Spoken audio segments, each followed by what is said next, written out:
We've all been there. You come home after a long day, completely drained, and despite your best intentions, you slip back into that bad habit you swore you'd break. When this cycle repeats, we instinctively look inward. We assume the failure is a personal one, a simple lack of inner discipline. Take Mike, for example. Mike is fully aware of the consequences of processed sugar. He makes a firm mental commitment to cut it out of his life for good. But the very next day, Mike comes home exhausted, and sitting right there on the kitchen counter, impossible to miss, is a fresh batch of chocolate chip cookies. He tries to ignore them while he prepares a meal. He tries to rely on mental fortitude. But as the minutes pass and his hunger grows, his resolve thins until he eventually gives in. The aftermath is familiar. Mike blames himself for having a weak will. He views the cookies as a test of character that he failed. Those cookies remained on the counter, visible and within arm's reach, for the entire hour Mike was in the kitchen. In an environment like that, a lapse in judgment isn't a character flaw, it's a statistical inevitability. Scientists who track individuals with seemingly superhuman self-control have made a consistent observation.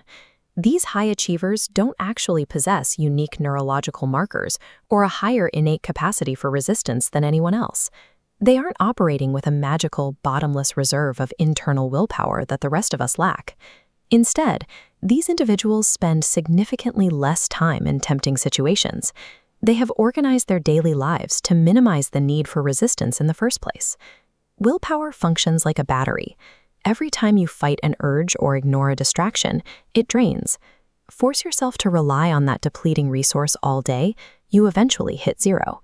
And when empty, the habit takes over. True discipline is less about the strength to resist an urge and more about the foresight to ensure the urge never arises.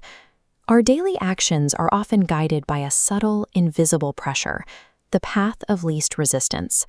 Human beings are biologically optimized to conserve energy, which means we instinctively prioritize the easiest and most obvious option available in any given moment. Imagine you are incredibly thirsty and craving a cold soda, but when you check the fridge, it's empty. You have two choices: drink the tap water that's 3 feet away, or walk 2 miles to the nearest store to buy a soda. In almost every instance, the choice will be the water. This isn't a victory of health-conscious willpower, it's a victory of convenience. The water was chosen simply because it required zero extra effort to obtain. By placing an obstacle in front of a craving, the brain naturally settles for the more accessible alternative. We can effectively hijack our own preference for ease. Applying this requires a shift from managing your mind to managing your space, starting with the layout of a typical living room. The goal is to inject physical friction into bad habits. You want to make unwanted behaviors actively difficult to perform. If the goal is to watch less television, take the remote and hide it in a drawer in another room. Simultaneously, you must remove all friction from the behaviors you want to encourage. If you want to read more, place the book you're currently reading directly in the center of the couch cushions. When you sit down exhausted, watching TV now requires a conscious physical effort to go find the remote, but the book is already in your hands. You can't always control your motivation, but you can control your room's architecture.